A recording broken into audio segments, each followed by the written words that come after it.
Welcome to Beyond the Comfort Zone Talking Shit with King-KAMBUF. Today we're diving into something pretty extraordinary. It's not just a plan or a proposal. Not at all. This is something else entirely. It feels more like a command, a directive. Exactly, a command. We've gotten our hands on what's called the King-KAMBUF Studio Design Command Brief, and this one is specifically for the Nation of KAMBUF Project Investments. And you can see the date right on the front, Wednesday, December 10th, 2025.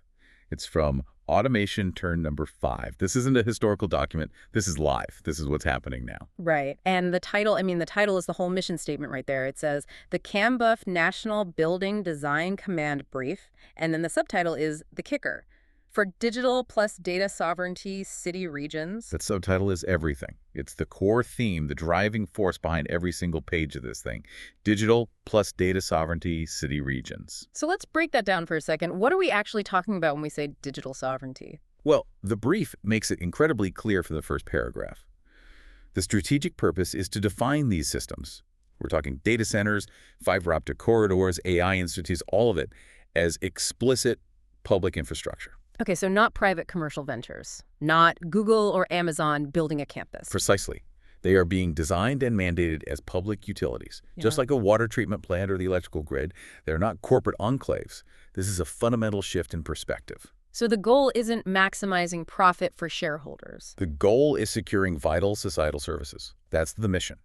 You're talking about the platforms that run education, healthcare, public transit, even things as fundamental as land registries and the preservation of cultural memory. Wow. Sovereignty in this context means African and Diaspora societies are taking direct control of the digital platforms that their nations run on.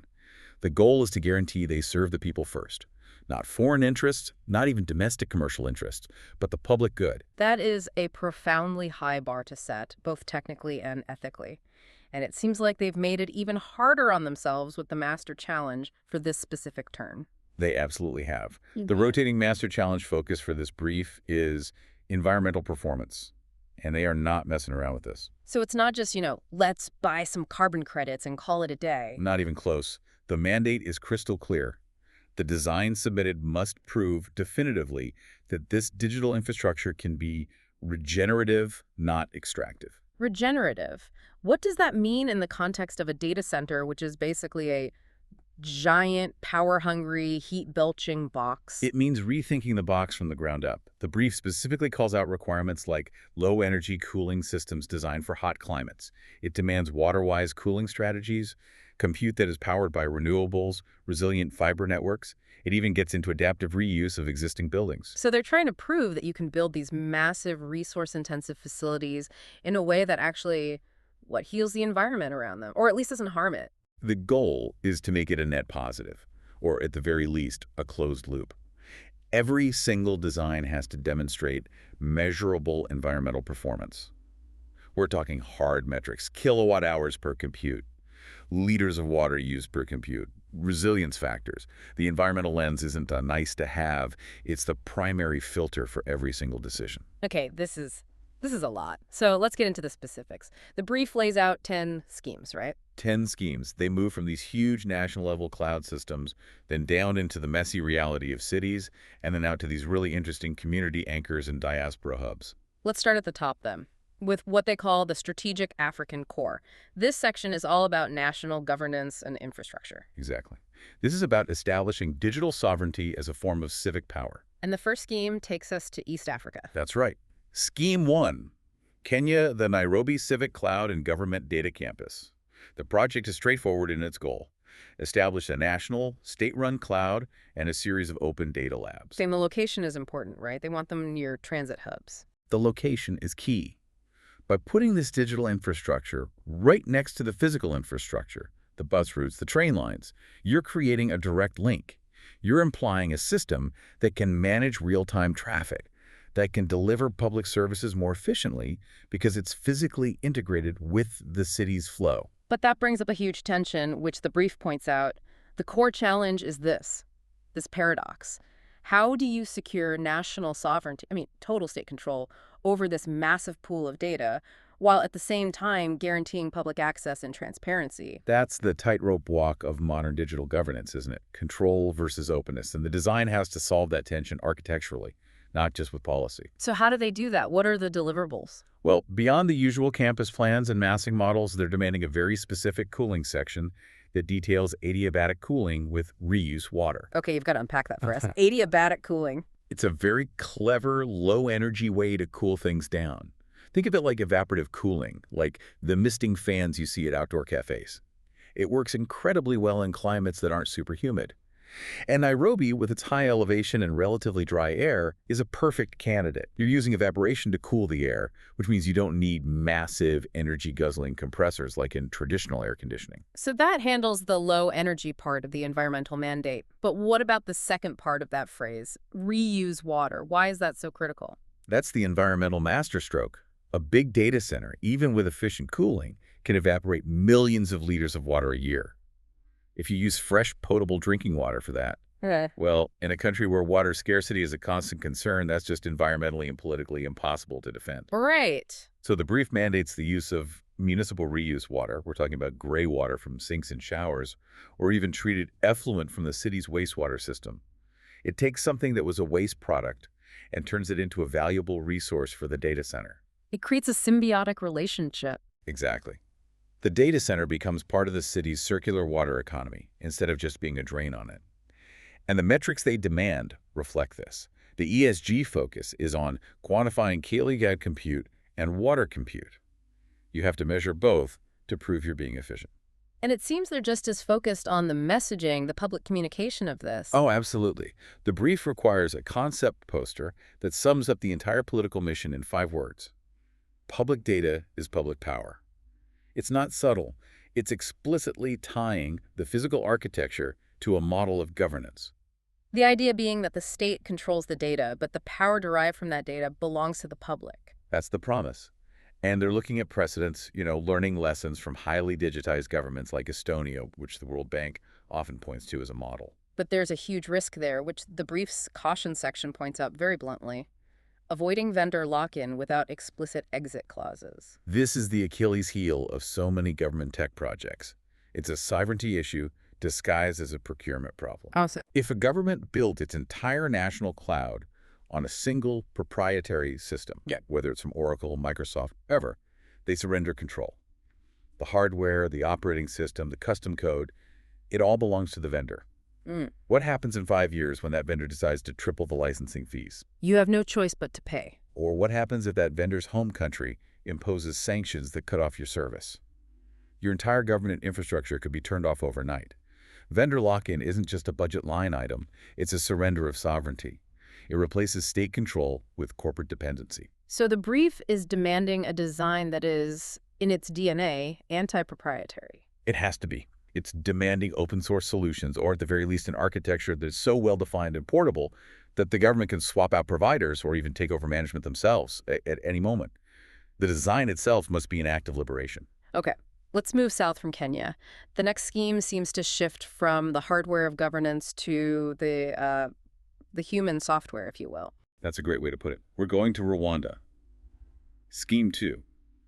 The Kigali AI Research and Ethics Institute. Rwanda already has a reputation for being a leader in data governance in Africa. They do, and this project is designed to cement that position. It's about creating a national campus for artificial intelligence research, but, and this is the crucial part, linking it directly to a robust, publicly debated ethics charter. So they're building the car and the brakes at the same time? That's the idea. The core challenge is right there, balancing this incredible push for technological innovation with the necessary cultural and ethical guardrails. Why is it so important for a nation like Rwanda to define its own AI ethics charter rather than just adopting a global standard? Because most of the big AI models today are developed in, Silicon Valley, Shenzhen. They are inherently baked with the biases of their creators and their training data. They reflect the socioeconomic histories and cultural norms of those places. And those biases can have real-world consequences. Absolutely. If you just import those models without scrutiny, you risk embedding systems that could discriminate against your own population. Think about loan applications, facial recognition for law enforcement, even medical diagnostics. An AI trained primarily on data from one population might completely misinterpret data from another. So the ethics charter is an act of digital self-determination. It is. It's about ensuring that AI is developed and deployed in a way that serves Rwandan values and actively works to avoid reproducing external biases. And the architecture itself seems to reflect this focus on high performance and, well, on the quality of the human experience. It does. The deliverables they're asking for include a master plan, a lab section, and a very specific detail on daylighting without glare. That sounds more like an aesthetic choice, but I'm guessing it's not. It's pure high-performance design. On the one hand, you want to maximize natural daylight. Why? Because it drastically reduces your electrical load for artificial lighting. That's a huge environmental win, and it saves a ton of money. Okay, that makes sense. But you're in Kigali. You're near the equator. The sunlight is incredibly intense. If you just put in big glass windows, you get debilitating glare on computer screens. It makes it impossible for researchers to work effectively. It actually decreases productivity. So the challenge is getting the light in without the glare. Precisely.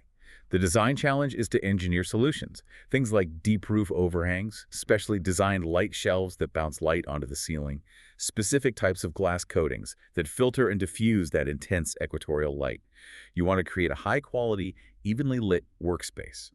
This has a direct impact on the ESG focus, which is measured in research output and energy use per square meter. And the funding model is a public-private partnership of sorts. It's state-led, but bolstered by international donor grants. They're leveraging Rwanda's strong reputation for good governance to attract that kind of funding. But the caution here is fascinating because it connects the tech directly back to urban planning. The biggest risk is identified as talent drain if housing and amenities are not provided alongside the campus. Ah, the classic mistake. It's made all over the world. You can build the most beautiful state-of-the-art lab imaginable. But if the brilliant scientists and engineers you recruit, especially top international talent, have to deal with a 2-hour commute, or there are no good schools for their kids, or the housing is substandard, they will leave. So the brief understands that you're not just building a lab, you have to build a community. You're building a complete, integrated urban ecosystem. A successful AI institute is not an isolated building. It's a neighborhood. Sovereignty isn't just about having the best tech. It's about attracting and, crucially, retaining the best minds. That really underscores how digital sovereignty is tied to social planning, not just compute power. Now let's shift to the coast, to a project that is about pure, hard-nosed infrastructural resilience. This is what connects the continent to the rest of the digital world. We're going to scheme 3. Senegal, the Dakar subsea cable landing, plus green data hub. Right. This is fundamental. You can't have data sovereignty if you don't control the pipe that brings the data in and out. That's the whole game. This project is about developing a highly secure landing station for the massive undersea fiber optic cables and combining it with a neutral internet exchange point, or IX. And the core challenge is obvious from its location. Dakar is right on the Atlantic coast. Exactly. The challenge is twofold: managing extreme coastal risk and ensuring absolute physical security for this piece of critical infrastructure. We're talking about a place exposed to powerful storms, coastal erosion, rising sea levels. The design has to be, by its very nature, a fortress. What does that mean in terms of the specific design requirements? The deliverables get very specific. They need a site plan, obviously, but they also need a surge section, a drawing showing how the building will handle a massive storm surge. And there's one crucial engineering detail they demand: flood-proof intakes. The intakes, why are they so critical? Data centers are just massive heat engines. They need a constant, huge supply of air or water to cool the servers. That air or water has to come from the outside, through large intake vents or pipes. And if a wall of water from a hurricane hits those vents? It's catastrophic. You don't just lose power. You flood the most sensitive, most expensive, most critical electronic components with corrosive salt water. It's a total failure of the system. So flood-proofing those intakes, by elevating them, by using heavily reinforced structures, by having double-sealed submarine-style hatches, it isn't an option. It's a matter of national economic security. And what about the other piece of this, the neutral internet exchange point? Why is that so important for sovereignty? Ah, the IXP. This is so crucial and often overlooked. Right now, in many parts of the world, if you send an email to someone in the same city, that data packet might travel thousands of miles, say, from Dakar to London or Paris, hit a server there, and then travel all the way back. Which is incredibly inefficient. It's incredibly inefficient, it's expensive, and it introduces latency or lag. An IXP is basically a big digital switchboard. It allows all the local internet service providers in Senegal to connect directly to each other and exchange their local traffic inside the country. So the email from one side of Dakar to the other stays in Dakar. Exactly. It keeps local data local. This saves the telecom companies millions of dollars a year. It makes the internet much faster for users, and it's a powerful act of data localization. It strengthens digital self-reliance. So the ESG focus here isn't about energy or water, it's about pure reliability. It's all about redundancy and resilience. Because if that one cable landing station goes down, the entire conversation about digital sovereignty grinds to a halt. The implementation is complex, it needs the Port Authority and a consortium of telecom companies to work together. And the caution is a stark reminder of that vulnerability. It's the nightmare scenario, the risk posed by single-point failures in connectivity. If you only have one major landing station or one critical fiber route gets cut by a ship's anchor, you could disconnect an entire nation or even a whole region from the global internet. The design from day one has to plan for geographic diversity and multiple redundant systems. So these first three projects really lay the foundation. You have governance in Kenya, human capital in Rwanda, and raw physical resilience in Senegal. That's the national core. But now we're about to shift focus dramatically. We're moving away from the national level and diving into the chaotic, dense, immediate environment of the city. We're moving from the cloud to the street. Exactly. From the national cloud systems down to the city-region networks and the local access points. And here, the challenges are completely different. It's all about heat, latency, and, maybe most importantly, equity. If the first section was about controlling data at the border, this section sounds like it's about getting the data to the people. That's it, precisely. And we're starting with one of the most complex, most dynamic urban environments on the planet, Scheme 4. Nigeria, the Lagos Edge Data Network for Health and Transit. Okay, so this is about decentralization. Radical decentralization. The idea is to build a network of distributed micro-data centers. Tiny little compute nodes located physically close to where they're needed most, right next to the bus rapid transit, the BRT routes, or inside local health clinics. This is pure edge computing. And the reason you need edge computing in a place like Lagos is because of that core challenge the brief lays out, overcoming the city's infrastructure issues. Yes. The brief is blunt: high latency, intense heat, and chronic grid instability. Let's take latency. Lagos is geographically enormous and incredibly dense. If a doctor in a clinic needs to pull up a patient's large medical imaging file or use an AI diagnostic tool, that data request can't travel all the way across the city to a central data center and back. The delay would be too long. In a medical situation, a delay of even a few seconds could be the difference between a good and a bad outcome. Same for the transit system. If you want to use real-time data to manage traffic signals and bus flow, you need instant response. Edge nodes solve this by putting the compute power and the data storage literally meters away from the user. But that brings up the other huge problem: power. How do you run a network of these things in a city where the main electrical grid is notoriously unreliable? This is where the design gets really pragmatic. The brief demands a network diagram, a section drawing of an edge node, and a critical detail showing a battery-solar hybrid power system. So each little data center has to be semi-autonomous. It has to be. It acknowledges the reality on the ground. You can't depend on the grid. So each node has its own integrated solar panels charging a bank of robust batteries. This is designed to ensure continuous operation, what the industry calls uptime. But let's stop and look at this through the main environmental mandate. The ESG focus for this project is listed as uptime and emissions. And the caution section flags, very explicitly, the ongoing dependence on diesel backup systems. Isn't that a massive contradiction? It is. It's a huge contradiction, and it's probably the single most important pragmatic compromise in the entire brief. This is where the ideal of a regenerative system crashes into the reality of a life-or-death service. You mean you have to prioritize keeping the clinic's power on over meeting a zero-emission goal, at least for now? You have to. In Lagos, for the foreseeable future, a diesel generator is the only truly reliable fail-safe. Design has to be smart about it. It has to plan to phase them out over time, maybe by making the solar and battery systems modular so they can be expanded.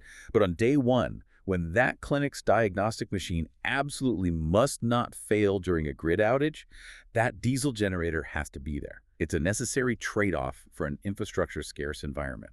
It really highlights how difficult it is to apply a universal sustainability standard everywhere. Context is everything. It is.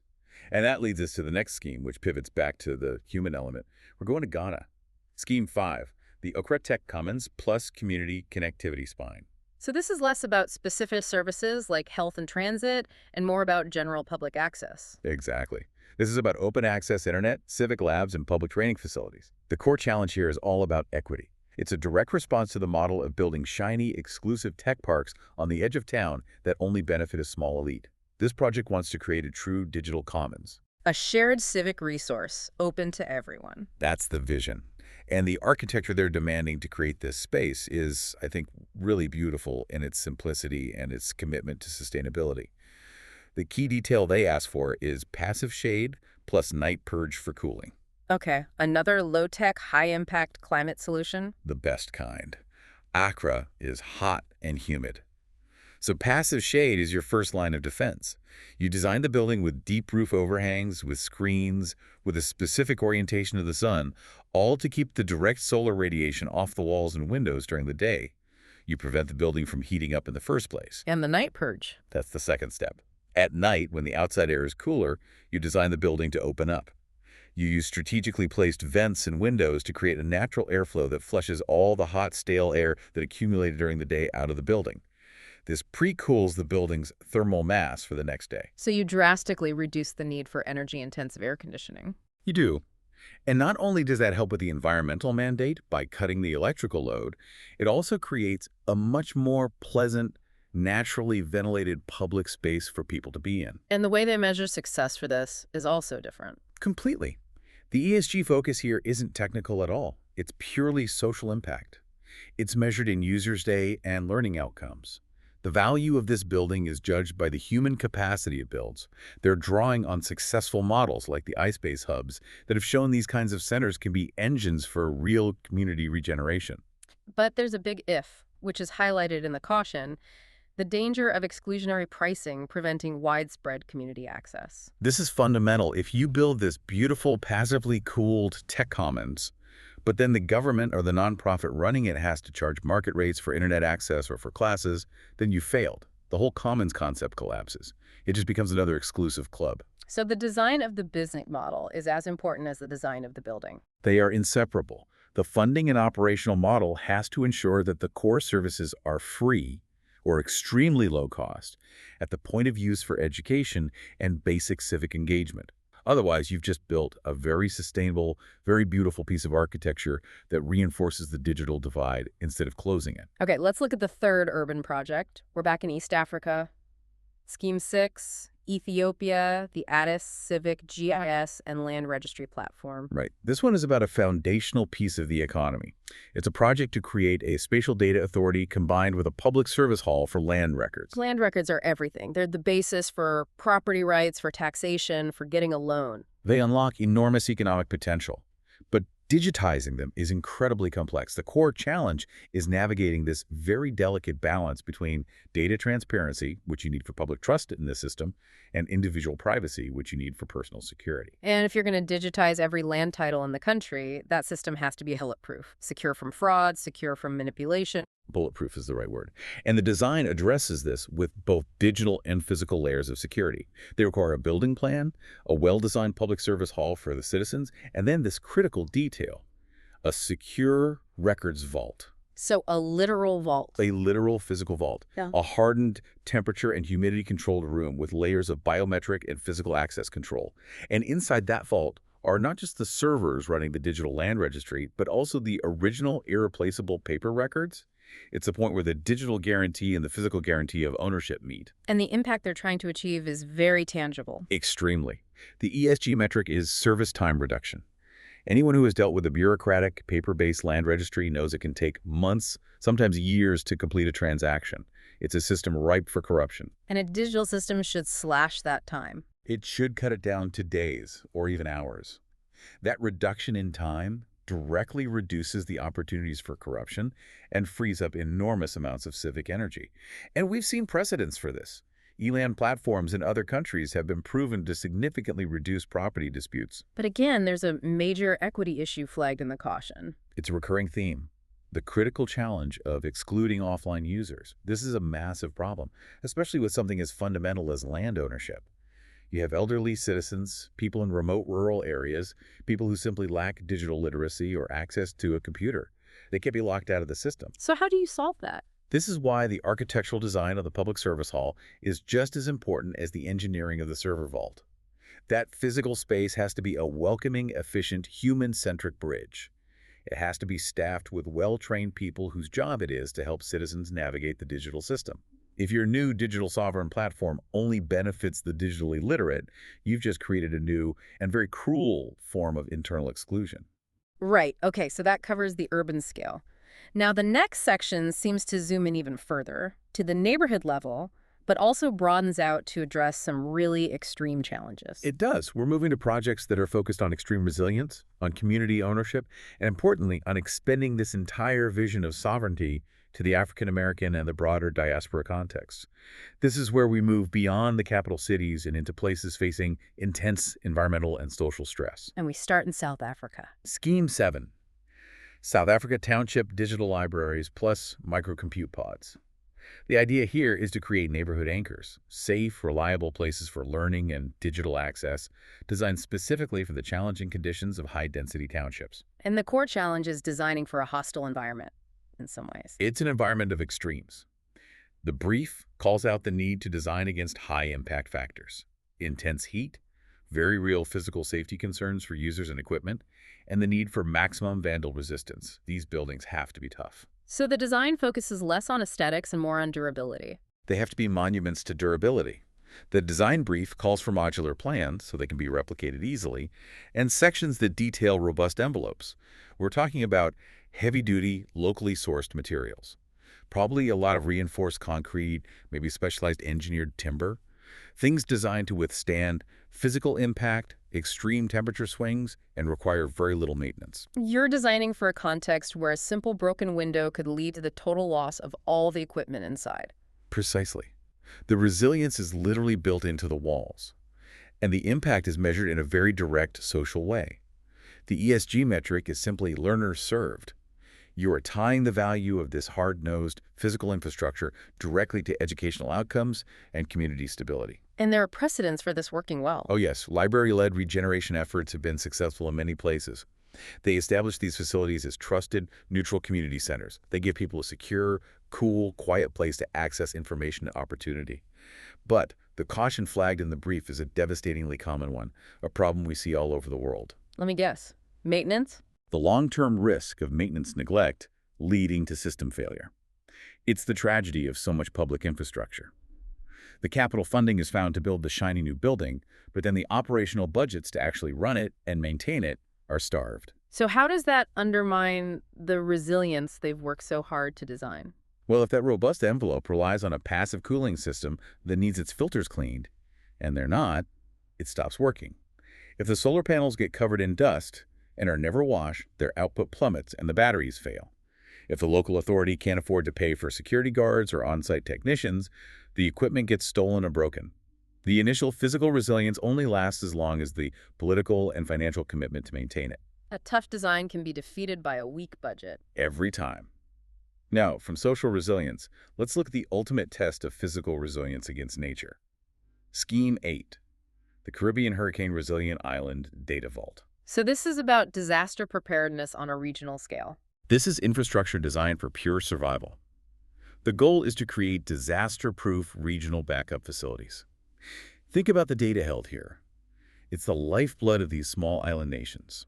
Land titles, banking records, government archives, birth certificates, everything that allows a society to function. And it all has to survive a direct hit from a Category 5 hurricane. The core challenge is pretty clear. Data continuity during and after a massive storm.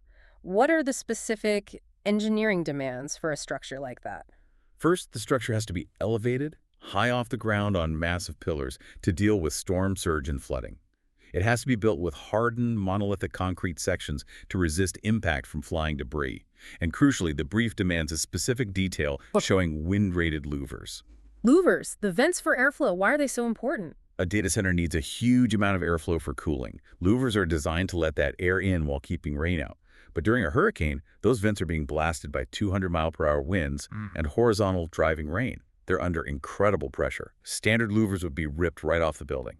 So you need something special. You need highly engineered components that are tested and certified to withstand those extreme wind loads without failing structurally and without letting water in.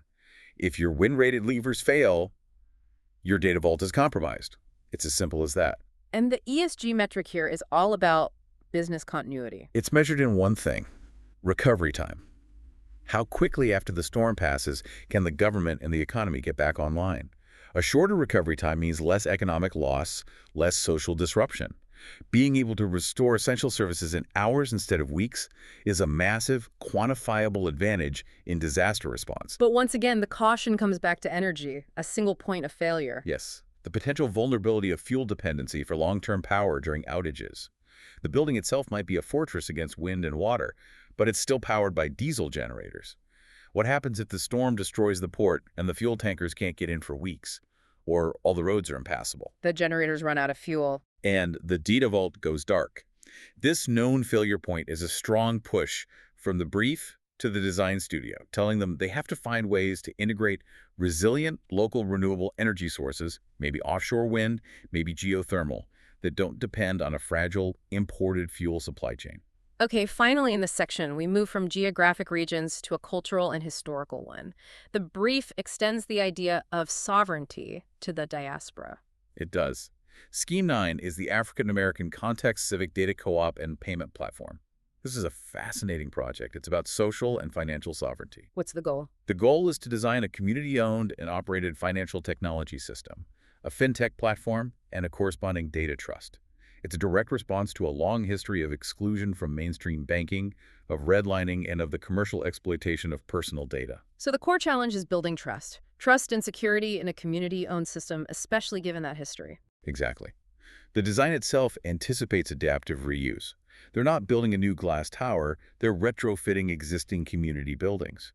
And it demands a crucial technical detail: secure MEP. MEP, mechanical, electrical, plumbing. What does secure mean in that context? It means going beyond just keeping the lights on. It's about physically hardening the rooms and the conduits that contain the building's essential utilities. You're securing the main electrical panels, the cooling systems, the points where the fiber optic cables enter the building. You're preventing unauthorized physical access or tampering.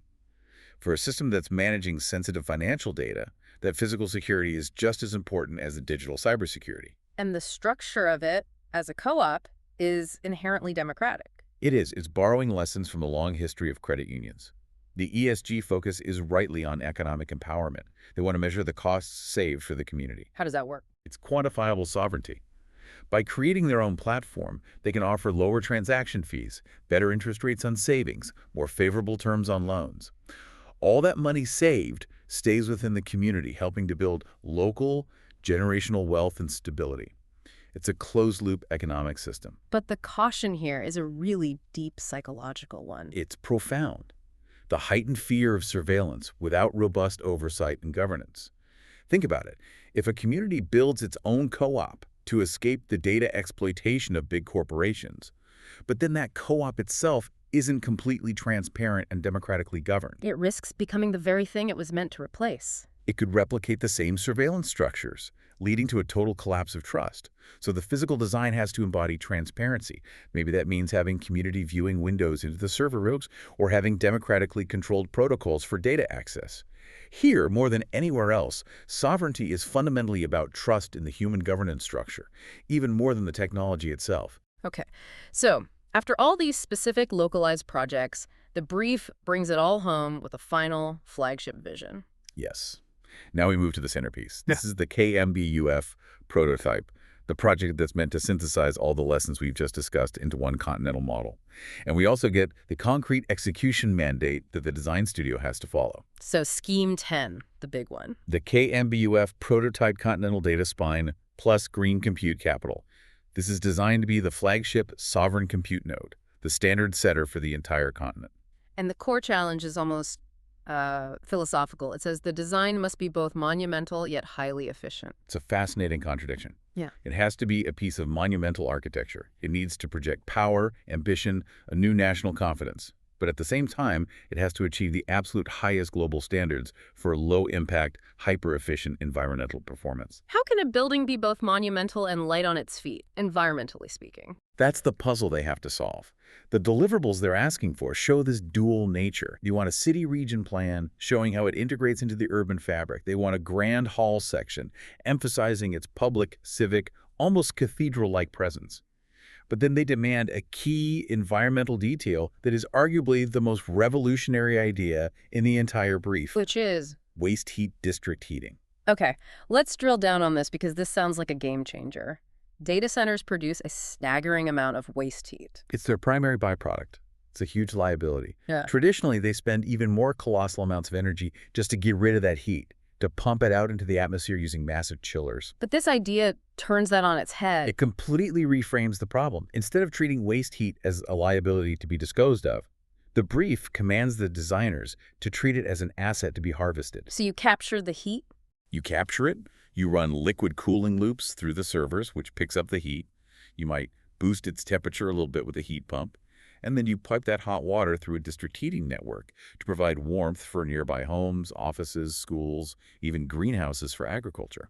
So the compute needed for the nation's digital sovereignty also provides the heat for the surrounding city. Precisely. The city doesn't have to burn natural gas or other fuels for heating because the data center is providing it as a byproduct of its normal operation. It improves the overall energy efficiency of the entire urban metabolism. The data center is no longer an isolated energy parasite. It becomes an integrated energy source for the city. That's incredible. And the ESG focus reflects that synergy. It does. They're measuring PUE, or power usage effectiveness. That's a standard industry metric, Right. where a score of 1.0 is perfect efficiency. It means basically zero energy is wasted on cooling. And they're also measuring job creation. To achieve a PUE close to 1.0 while also providing district heating is an extraordinary engineering challenge. It sets the highest possible benchmark. And this isn't just a dream. It's backed by serious money. A sovereign fund combined with green bonds.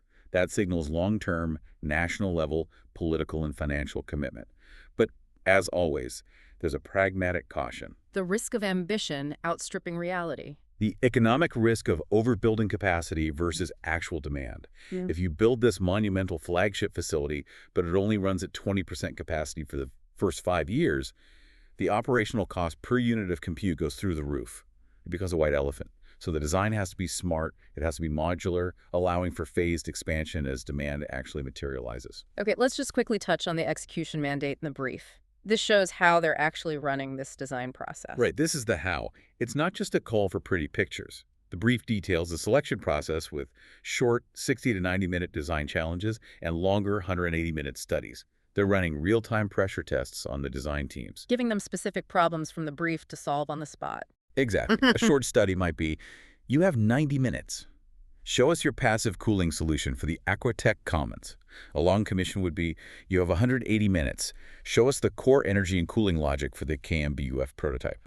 And the outputs they demand are highly technical. This is not an aesthetics competition. They want network diagrams, cooling logic diagrams, proposed governance models, detailed environmental sections. It's a systems-level multidisciplinary approach. Everything is then tagged with a precise framework. The theme, digital sovereignty, the focus, environmental performance, the scale from building to transborder, and that checklist of ESG metrics. It's a holistic scorecard for every single idea. So let's just synthesize the strategic context here. Why is this command for civic data, connectivity, and computational infrastructure happening with such urgency right now? Because the entire global political economy around data is shifting, and shifting fast. Governments everywhere, not just in Africa, are aggressively pursuing data localization. They're building national IXPs. They're developing green compute strategies. It's about cutting costs, sure, but it's more about raising resilience and exerting sovereign control. The brief even references World Bank and AFDB strategies that confirm this is the direction of travel. It's a new kind of great game. It is. The digital infrastructure race is on. And the core principle, the final conclusion of the brief's strategic context, is that climate-smart data infrastructure is now recognized for what it is, a public good. Like roads and bridges. Exactly. It's no longer seen as some private high-tech luxury commodity. It is a foundational utility, just like water treatment or power transmission. And because it underpins everything else, Health, transport, land, education, it has to be designed for maximum public benefit and long-term public resilience. It has to prioritize the security of the citizen over the profit of the shareholder. Which brings us to the end, the final directive. It does. The command brief closes with a statement that's just incredibly powerful. It's political, it's poetic, and it sets the moral standard for the whole thing. It just says, Control the data, serve the people, power the future lightly. power the future lightly. I mean, that phrase, it perfectly captures this immense challenge of marrying high ambition with high efficiency. It's a demand for both power and grace. It is, and it frames this entire architectural endeavor as a moral and political project. The final two words of the entire brief are the ultimate ethical demand on the designers. Compute with conscience. Compute with conscience. It means that every single design decision, from the type of concrete you specify to the choice of cooling system to where you source your electricity, has to pass an ethical audit. And that audit is focused on one thing. Does this create social and environmental benefit for the public? That feels like the ultimate takeaway from this whole document. That sovereignty in this new digital age isn't one with speeches or policies alone. It's achieved through the rigorous, thoughtful, and ethical ownership of physical infrastructure.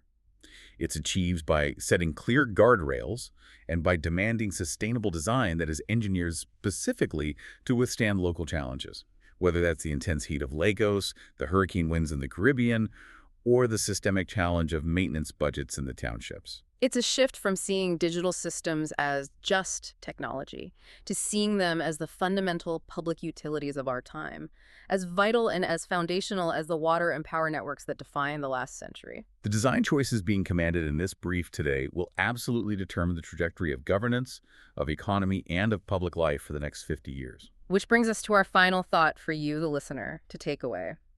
If digital infrastructure really is the new public utility, what's the most immediate personal risk that you face right now, knowing that the infrastructure that runs your bank account, your health records, your communications, is almost entirely privately owned or housed in a physically unstable, non-resilient environment? And to bring it back to that most radical idea, how does that design principle from the KING-KAMBUF prototype, the idea of waste heat district heating, fundamentally change the relationship between computation and the city around it? When a data center stops being just an energy drain and becomes the heat source for the homes and schools next door, does that transform it? Does it change from a liability into a valued community asset in the public's mind? Something to compute on as you look around your own city,